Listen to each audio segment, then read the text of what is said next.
Hey guys, welcome and welcome back to my channel. So आपको thumbnail से पता चल गया होगा कि आज की वीडियो किस किस चीज़ पे होने वाली है, क्या हम वीडियो के अंदर है। सो आज हम करने वाले हैं बेसिक मेकअप फॉर बिगनर, जो कॉलेज में जाते हैं या ऑफिस वगैरह में जाते हैं या पार्टी फंक्शंस में भी आप जाते हैं एंड आपको मेकअप सीखना है, मेकअप बाहर नहीं करवाना है, खुद से ही मेकअप करना है। सो आज की वीडियो उन गर्ल्स के लिए होने वाली है। एंड वीडियो स्टार्ट करने से पहले मैं आपको बता देना चाहती हूँ, मेकअप में कोई रॉकेट साइंस नहीं है, कुछ नहीं है, बस आपको अच्छे से ब्लेंड करना आना चाहिए, फाउंडेशन अपने स्किन के अकॉर्डिंग अपने प्रोडक्ट्स चूज़ करना आना चाहिए। सो आपका मेकअप परफेक्ट हो जाएगा एंड कुछ टिप्स एंड ट्रिप्स आपको पता होनी चाहिए। सो बिना देरी के चले शुरू कर। सो भाई, वीडियो स्टार्ट करने से पहले आई क्लच माई हेयर ताकि ये इंटरप्ट ना करे।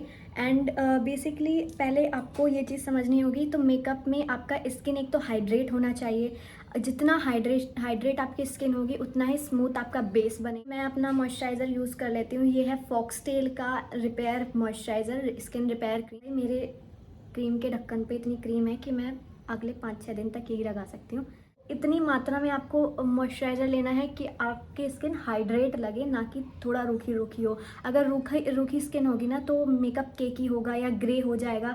सो आपको CTM मतलब क्लेंज अच्छे से करना है, टोनर अप्लाई करना है जो कि मैंने पहले कर दिया था, एंड हाइड्रेट मतलब मॉइस्चराइज़र आपको अच्छे से कर लेना है अपनी स्किन के ऊपर। मॉइस्चराइज़र के बाद अब बारी आती है प्राइमर की। प्राइमर एक मेन रहता है हमारे मेकअप में, क्योंकि ये एक बैरियर की तरह काम करता है ताकि मेकअप आपकी स्किन के डीपली ना जाके आपको हार्म ना करे, आपकी स्किन को ख़राब ना करे। तो प्राइमर ज़रूर से अपनी स्किन के अकॉर्डिंग अच्छा सा ले लेना। एंड अगर पोर मिनिमाइज़र हो तो वो ज़्यादा बेटर है। ये मेरा स्विस ब्यूटी का है, आप इसे भी यूज़ कर सकते हैं, ये भी अच्छा प्राइमर। अच्छे से ब्लेंड करना है एंड ध्यान रहे अगर कोई पार्ट छूट जाता है तो कोई इशू नहीं है, बट आपका under I and around the mouth आपका पार्ट रहना नहीं चाहिए। और प्राइमर से आपका जो है बेस भी एकदम स्मूथ आता है एंड फेस भी आपका स्मूथ ही रहता है। तो ये बेसिक मेकअप है तो मैं बेसिक से ही स्टार्ट करूँगी एंड कम से कम इक्विपमेंट, कम से कम जो है टूल्स मैं अप्लाई करने की कोशिश करूँगी। एंड साथ ही बजट में एक मैं अफोर्डेबल जो प्रोडक्ट्स हैं उनसे ही मेकअप करने का कोशिश कर रही हूँ। एंड ये मैंने कंसीलर पैलेट लिया था इनसाइड का, इसमें सारे कंसीलर है। एंड कंसीलर आपको समझना होगा, ग्रीन है आपका पिंपल के लिए, जो रेड है तो उसके अपोजिट में रेड को जो काटता है वो ग्रीन है। एंड जो ऑरेंज है वो आपका ज़्यादा डार्क सर्कल के लिए है। एंड अगर आपकी कम डार्क सर्कल है तो आप लाइट ब्राउन की शेड में अपना स्किन टोन से एक शेड कम वाला जो कंसीलर होता है वो आप यूज़ कर सकते हैं, क्योंकि आप ज़्यादा डार्क सर्कल नहीं होते हैं तो उसके लिए आपको नॉर्मल ही कंसीलर यूज़ करना है। एंड कंसीलर पहले आपके थोड़ा सा नीचे लगाना है, देन ऊपर तक स्प्रेड करना है। एंड कंसीलर आप फिंगर से भी स्प्रेड कर सकते हैं, ये चल जाए। डार्कनेस नज़र नहीं आ रही होगी। सो थोड़ी लाइट डार्कनेस के लिए या थोड़े लाइट डार्क सर्कल्स के लिए ब्राउन शेड इज़ आपकी स्किन टोन से एक tone darker is enough for dark circle, darkness को छुपाने के लिए। ज़्यादा होता है तो हम ऑरेंज शेड पे जाते हैं। बारी आती है हमारे फाउंडेशन की, बेस की, या जो भी आप लेना चाहते हैं। सो अगर आप कॉलेज गोइंग है, ऑफिस में मिनिमम मेकअप, एवरीडे मेकअप भी आप करना पसंद कर रहे हैं, सो BB क्रीम या CC क्रीम इज़ इनफ। इससे ज़्यादा मत अभी डेली बेसिस पे या बिगनर होके इससे ज़्यादा मत यूज़ करना। एंड बेस या BB क्रीम या CC क्रीम या फाउंडेशन लगाने का सही तरीका है, अपने हाथ की उल्टी साइड ले, इसे अच्छे से वार्म अप करें, देन आप अपनी स्किन पर इसे अप्लाई करें। सो ये ईजिली आपकी स्किन टोन के अकॉर्डिंग आपका हो जाता है एंड अच्छे से ब्लेंड होने में भी आसानी रहती है। इसको आपको एक ब्यूटी ब्लेंडर लेना है, ये हमेशा वेट करके ही यूज़ करना है। एंड अपने स्किन के ऊपर ऐसे डैब डैब करके ये अप्लाई सारा बेस इक्वल आउट करना है। आप चेक कर सकते हैं मेरी स्किन बिल्कुल नेचुरल लग रही है, कोई हैवी बेस नहीं लग रहा है। एंड ये लग रहा है कि अभी मैंने इतना मेकअप किया नहीं है, बट मैंने सिर्फ करेक्ट किया है, BB क्रीम अप्लाई की है, दैट्स इट। और बिगनर में और नॉर्मल ऑफिस या कॉलेज के लिए इतना बहुत ज़्यादा हो जाता है, इतना बहुत है।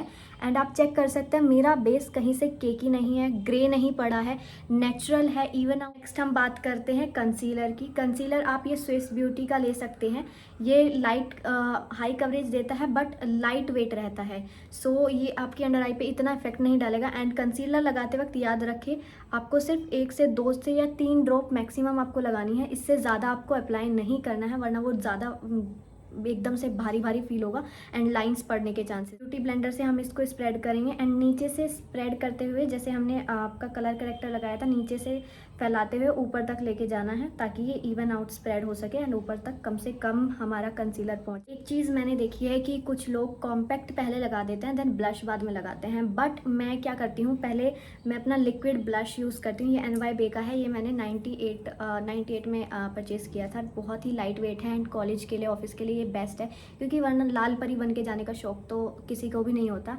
सो मैं थोड़ा सा ही इसको अप्लाई करूँगी एंड ये आपके चीक बोन्स पे, जो आपका जैसे स्माइल करते हैं तो ये निकल आती है, इस पे लगाना है एंड आप इसे अपने हाथों से भी स्प्रेड कर सकते हैं लाइक मी। एंड ये इवन आउट स्प्रेड होना चाहिए, ये नहीं कि यहाँ से लाल, एंड यहाँ तक जाना चाहिए आपका जो ब्लश है, यहाँ तक आपका फिंगर्स टिप की हेल्प से अगर आप लेके जाए तो यहाँ तक होना चाहिए। सो आप चेक कर सकते हैं, इतना कोई हैवी नहीं लग रहा है, इतना कोई बहुत ज़्यादा भारी भारी फील भी नहीं हो रहा है एंड एकदम से स्मूथ ये लग रहा है कि हाँ, मतलब एक नेचुरल ग्लो है, नेचुरल पिंकिश इसके गाल। इसके बाद हम करने वाले हैं कॉम्पैक्ट। अगर आप कॉम्पैक्ट नहीं, ट्रांसलूसेंट पाउडर है तो आप वो यूज़ कर सकते हैं। कॉम्पैक्ट प्रेफर करती हूँ क्योंकि नॉर्मल डेज में कॉम्पैक्ट इज़ ओके एंड अगर कहीं ज़्यादा पार्टी फंक्शन में या मुझे वेडिंग के लिए मेकअप करना होगा, सो उसके लिए मैं ट्रांसलूसेंट पाउडर लेती हूँ। एंड कॉम्पैक्ट आप ऐसे फ्लैट ब्रश से भी ले सकते हैं या आप उसका जो पफ आता है उससे भी अप्लाई कर सकते हैं। एंड आपको पहले अपनी अंडर आई सेट करनी है ताकि ये क्रीज ना पड़े उस पर, एंड फिर अपने पूरे फेस पे आपको डैब डैब करना है। आप देख सकते हैं मैंने कॉम्पैक्ट कर दिया है, पैक कर दिया है अपना मेकअप। सो ये जो है ज़्यादा देर तक स्टे करेगा एंड इसके लिए अगर ज़्यादा देर तक मुझे ये है कि मुझे बहुत देर तक स्टे कराना है तो मैं एक सेटिंग स्प्रे लेती हूँ कॉम्पैक्ट के बाद ही। एंड जो मतलब एक्सेस लग गया है तो उसे मैं रिमूव नहीं करती, जस्ट एक सेटिंग स्प्रे लेती हूँ अपने फेस पर, ऐसे स्प्रे करके थोड़ी देर के लिए मैं छोड़ देती हूँ एंड फिर मैं अपना जो है ब्यूटी ब्लेंडर लेती हूँ एंड डैब डैब करती हूँ ताकि वो इवन आउट हो जाए एंड वो शाइन भी मेरे फेस पे रहे। इस टेक्निक से आप अपनी शाइन, जो बेस की शाइन है, देख सकते हैं आप। मेरा जो मेकअप है, मैंने इतना कुछ ज़्यादा प्रोडक्ट्स नहीं लगा। मेकअप की एक खास बात ये होती है, नो मेकअप मेकअप लुक में यही डिफरेंस होता है कि आपका फेस आप कुछ लगाए बट किसी को पता ना करने की मुझे इतनी नीड नहीं है क्योंकि मेरी ऑलरेडी डार्क आईब्रो है। अगर किसी की है तो वो फिल कर सकता है, मैं जस्ट कॉम्ब करती हूँ अपनी आईब्रोज़ को एंड देन सेट। बात करते हैं हाईलाइटर की। अगर आप कॉलेज में जाते हैं, ऑफिस में जाते हैं तो इसे स्किप कर सकते हैं, बट मैंने ये इंस्टा ग्लो का अमेज़ोन से परचेज़ किया था। 5 इसमें ब्लश आते हैं, आप अपनी चॉइस के अकॉर्डिंग ले सकते हैं। एंड अगर आप शादी या नाइट पार्टी में जा सकते हैं तो आप इसे ऐसे लगा सकते हैं जस्ट अपने ब्लशर के ऊपर and then spread. Then nose के मिड में आप इसे लगाइएगा, देन नोज़ के टिप पे, देन चिन, अपर लिप, थोड़ा सा फोरहेड के यहाँ एंड यहाँ। एंड मेन चीज़ है, आप अगर आई शेडो परचेज़ नहीं करना चाहते बट आप थोड़ा आईज़ को शिमरी लुक देना चाहते हैं तो आप अपने हाइलाइटर को यूज़ कीजिएगा, ठीक है। सो अच्छे से ये आप अपनी फिंगर टिप्स देखो, मैं सारे जो मेकअप है मैंने अभी तक फिंगर टिप्स और अपना जो है ब्यूटी ब्लेंडर से ही किया है। सो आपको स्टार्टिंग में इतना अगर आप ले लोगे ना नॉर्मल प्रोडक्ट्स तो आप एक अच्छा लुक क्रिएट कर सकते हो।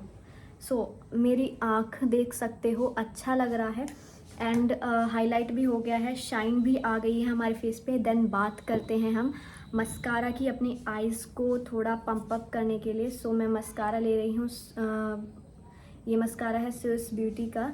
सो इससे मैं अपनी आईलैशेस को एक वॉल्यूम प्रोवाइड करूँगी, सो जिससे ये ना लगे कि हाँ, क्योंकि मैं आईलाइनर मोस्टली अवॉइड करती हूँ क्योंकि मुझे मेरी आइज़ पे मे भी शायद मुझे लगता है अच्छा नहीं लगता। एंड आप चेक कर सकते हैं दोनों आइज़ में डिफरेंस, इसमें मैंने मस्कारा लगाया, इसमें नहीं लगाया, तो दोनों आइज़ में डिफरेंस आप देख सकते हैं। सेम हम नीचे की आईलैशेस पे भी लगाएं एंड डन। एंड मेन चीज़, अगर आपको शिमर वाला आपको जो है शिमर वाला आई शेडो नहीं लगाना है तो आप अब जैसे मैंने लिप चिक्स पे अपने ब्लश लगाया था तो आप अपनी आँखों पे भी लगा सकते हैं। वो आँखों, आई शेड पे, लिप्स पे एंड चिक्स पे तीनों जगह वर्क कर लेता है। तो 3 in 1 प्रोडक्ट आप लीजिए, लिप चिक and eye shadow tint, I tint जो भी उसे बोल सकते हो। एंड अब बारी है लिप्स। लिप्स के लिए मैं ये मार्स का लिप लाइनर पहले यूज़ करूँगी to enhance my lip line.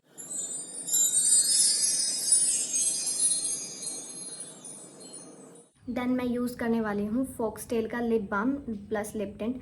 ये पिंक टिंट, पिंक ग्लेज हमें देगा एंड ये मेरे लिए इनफ है क्योंकि मैं कोई हैवी लिपस्टिक वगैरह यूज़ नहीं करती एंड मेनली डेली लिपस्टिक लगाना इज़ सो अंडररेटेड, या मैं बोलूँ कि इससे लिप्स डार्क हो सकते हैं।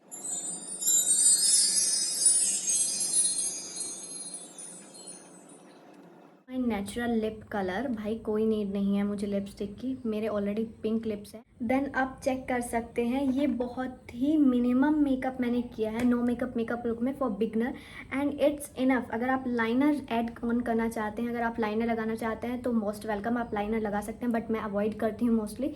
एंड ये इनफ है। ये इतने ही प्रोडक्ट्स में आप अफोर्डेबल मेकअप कर सकते हैं, एक अच्छा सॉफ्ट ग्लैम लुक कर सकते हैं। एंड चेक कीजिएगा, कहीं से भी केकी नहीं लग रहा है, कहीं से भी ग्रे नहीं लग रहा है, इवन आउट हमारा जो बेस है वो निकल के आया है। एंड दैट्स इट, ये मेरा लुक है आफ्टर मेकअप। सो अगर आपको ऐसा मेकअप लुक अचीव करना है तो मुझे ज़रूर से फॉलो की कमेंट सेक्शन में ज़रूर से बताइए। अगर आपको और मेकअप टिप्स चाहिए या और मेकअप लुक आपको क्रिएट करना आना चाहिए, लाइक ब्राइडल के लिए या ब्राइडल गेस्ट के लिए, जो भी आपको प्रेफर लगे, मैं डेफिनेटली उस पर वीडियो बनाऊँ। बात पे लाइक शेयर एंड सब्सक्राइब तो बनता है। एंड अगर आप मेरे चैनल पर नए हैं तो सब्सक्राइब से ज़रूर कीजिएगा एंड मिलते हैं नेक्स्ट वीडियो में। धन्यवाद।